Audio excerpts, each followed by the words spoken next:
दोस्तों, आज की इस वीडियो में हम बताने वाले हैं भगवद गीता के 10 उपदेशों के बारे में जो आपके जीवन को बदल देने वाला साबित होने वाला है। इसीलिए इस भगवद गीता उपदेश को अंत तक ध्यान से जरूर सुनिएगा। तो चलिए शुरू करते हैं भगवद गीता के उपदेश।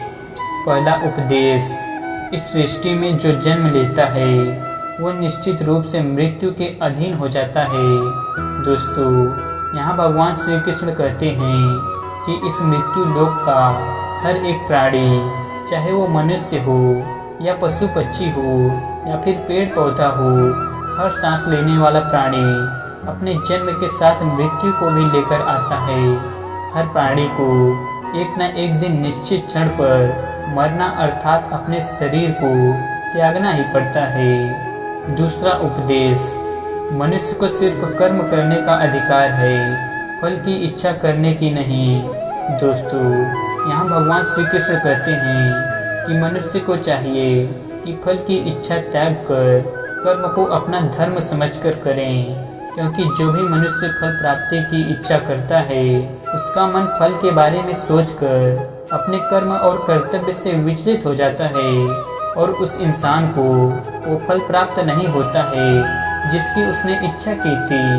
इसीलिए भगवान श्री कृष्ण कहते हैं कि मनुष्य सिर्फ कर्म कर सकता है, फल कदापि मनुष्य के अधीन नहीं है। जो लोग फल की इच्छा से ही कर्म करते हैं वे लोग सुख दुख आदि के चक्र में फंस जाते हैं और उनकी मन की शांति नष्ट हो जाती है। भगवान श्री कृष्ण कहते हैं कि मनुष्य अपने फल की इच्छा को त्याग कर कर्म को अपना धर्म समझकर करे तो उसके फल अवश्य मिल जाएंगे, परंतु उस फल को वो व्यक्ति विधान की इच्छा समझकर स्वीकार कर ले और ज्ञानी व्यक्ति भी इसी योग को अपनाकर कर्मयोगी बन जाते हैं।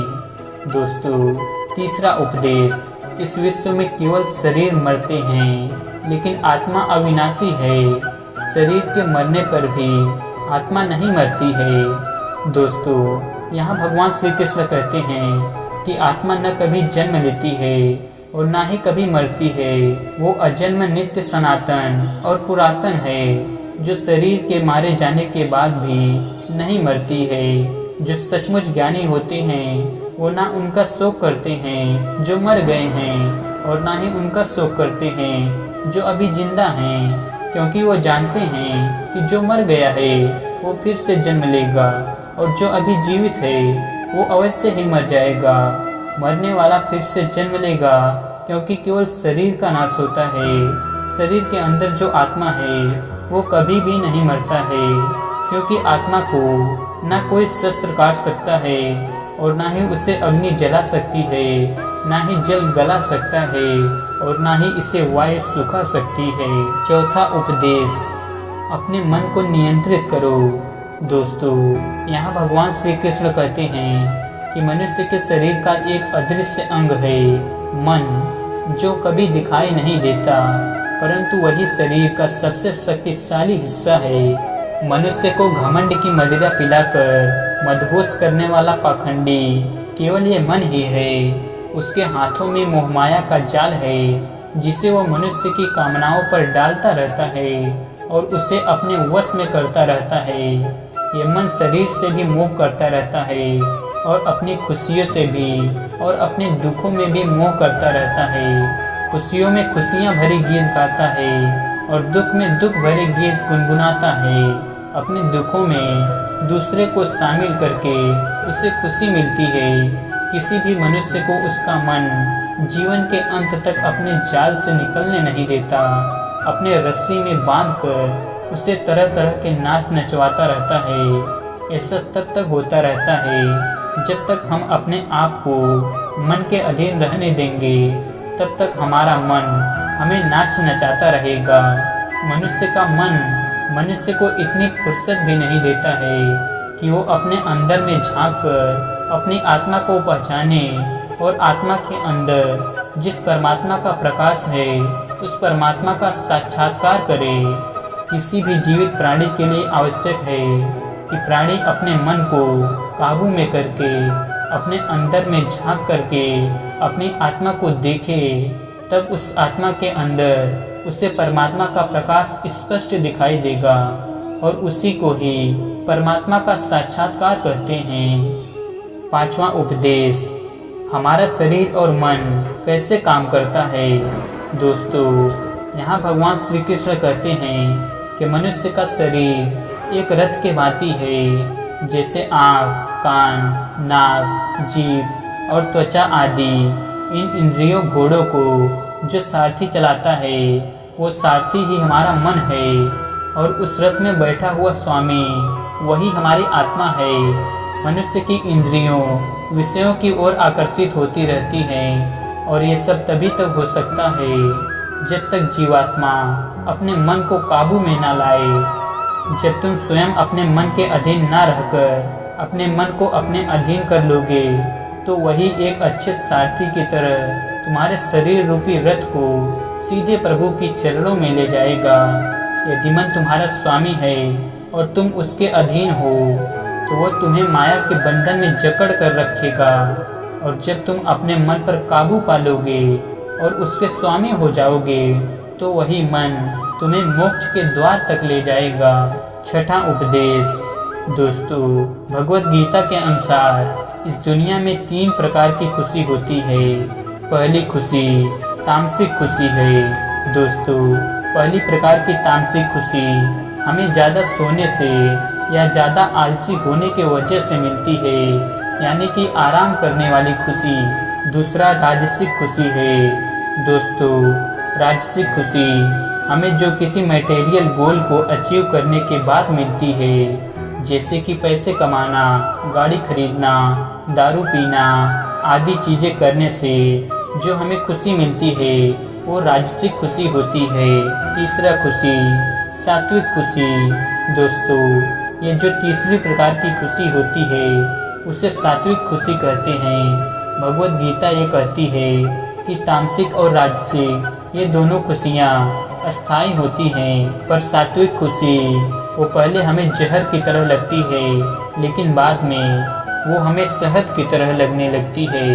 दोस्तों, लॉन्ग टर्म और परमानेंट खुशी में अनुशासन और आध्यात्मिक स्टडीज करने से ही मिलती है, जिसे सात्विक खुशी कहते हैं। दोस्तों, आप ज़्यादातर किस तरह की खुशी में रहते हैं यह हमें नीचे कमेंट बॉक्स में कमेंट करके ज़रूर बताना। सातवां उपदेश, दोस्तों, यहाँ भगवान श्री कृष्ण कहते हैं कि इस संसार में केवल 2 ही वस्तु है, एक शरीर और दूसरा उस शरीर में रहने वाली शरीरी। इस शरीर में रहने वाला जो आत्मा रूपी शरीरी है वो कभी भी नहीं मरता है और जो शरीर है वो सदा रहता नहीं है। आत्मा एक शरीर छोड़ता है और दूसरा शरीर धारण कर लेता है, बिल्कुल वैसे ही जैसे मनुष्य अपने पुराने कपड़े उतार कर नए कपड़े धारण कर लेता है। आत्मा नित्य है इसीलिए वो नहीं बदलती, परंतु शरीर नाशवान है इसीलिए एक ही आत्मा के कई शरीर बदलते हैं। इसीलिए हर जन्म में हमारी आत्मा नए नए शरीर धारण कर लेती है। आठवां उपदेश, प्रारब्ध केवल मनुष्यता का बनता है। दोस्तों, यहाँ भगवान श्री कृष्ण कहते हैं कि अगर कोई सांप किसी मनुष्य को आकर काटता है तो उस सांप को उसका पाप नहीं लगेगा, और ठीक उसी तरह शेर किसी दूसरे जानवर की हत्या करता है तो उसका उससे पाप नहीं लगेगा। या बकरी का उदाहरण लीजिए, बकरी किसी की हत्या नहीं करती है और सिर्फ घास खाती है, तो इस कारण वो पुण्य की भागी नहीं बनती। पाप पुण्य का लेखा जोखा अर्थात प्रारब्ध केवल मनुष्यता का बनता है। दोस्तों, इसका अर्थ यह है कि अगर कोई पशु किसी की हत्या कर देता है तो उसका उसे पाप नहीं लगेगा, लेकिन कोई मनुष्य अगर किसी भी जीवित प्राणी की हत्या कर देता है तो उसे उसका पाप लगेगा। इस पृथ्वी के लोक पर और समस्त प्राणियों में जो विवेकशील है वो अच्छे और बुरे की पहचान रख सकता है, और वो मनुष्य छोड़कर कोई और प्राणी ऐसा नहीं कर सकता। इसीलिए जब मनुष्य अपने पाप और पुण्य को जब भोग लेता है तो उसे फिर से मनुष्य की योनि में भेज दिया जाता है। नौवां उपदेश, एक ही कर्म किसी के लिए पाप बन सकता है और किसी के लिए पुण्य बन सकता है। दोस्तों, एक मनुष्य किसी कमजोर और बूढ़े व्यक्ति का धन लूटने के लिए उसकी हत्या कर देता है तो उस व्यक्ति को निश्चित ही उसके द्वारा किए गए कर्म का पाप लगता है। और यदि दुष्ट मनुष्य किसी स्त्री के साथ जबरदस्ती बलात्कार करने की कोशिश कर रहा है तो उस स्त्री की रक्षा करने के लिए अगर कोई व्यक्ति उस दुष्ट मनुष्य की हत्या कर देता है तो उसका उसे पाप नहीं लगता है बल्कि पुण्य लगता है। दोस्तों, कर्म तो वही रहा, किसी की हत्या करना, परंतु उस कर्म के पीछे की भावना क्या है और मारने वाले की नीयत क्या है, इसी के फर्क से ही एक ही कर्म किसी के लिए पाप हो सकता है और किसी के लिए पुण्य हो सकता है। जिस भावना और नीयत से मनुष्य कर्म करता है उस नीयत के कारण एक ही कर्म किसी के लिए पाप बन जाता है और किसी के लिए पुण्य बन जाता है। कर्म के इस ज्ञान के द्वारा ही मनुष्य को कर्म विकर्म और अकर्म की पहचान होती है। दोस्तों, इसका अर्थ यह है कि मनुष्य जब निष्काम भावना से कर्म करता है तो उस कर्म का फल उसे नहीं भोगना पड़ता है, इसीलिए वो अकर्म हो जाता है। कर्म उसे कहते हैं जिसे सकाम भाव से और फल की इच्छा से किया जाता है। इसका फल मनुष्य को उसे कर्म के अनुसार अवश्य मिलता रहता है।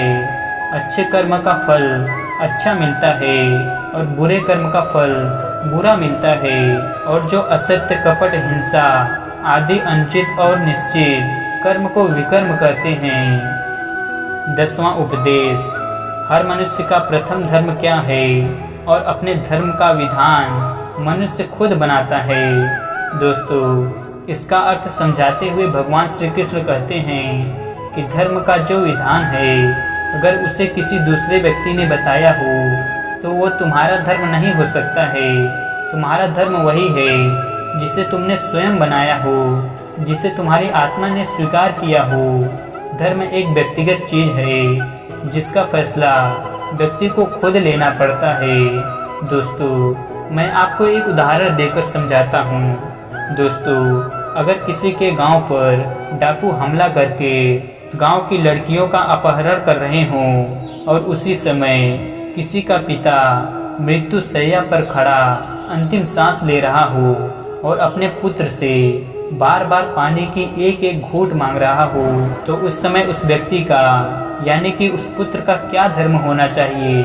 वो मरते हुए अपने पिता के कंठ में अंतिम समय गंगा जल की बूंद बूंद टपकाता हुआ अपने पुत्र धर्म का पालन करे या फिर उसके गांव की लड़कियों पर जो संकट आ गया है उनकी रक्षा के लिए अपने हाथ में तलवार उठाए हुए उन डाकुओं का मुकाबला करे, आवश्यक पड़े तो अपनी जान भी देकर अपने गांव की इज्जत बचाए।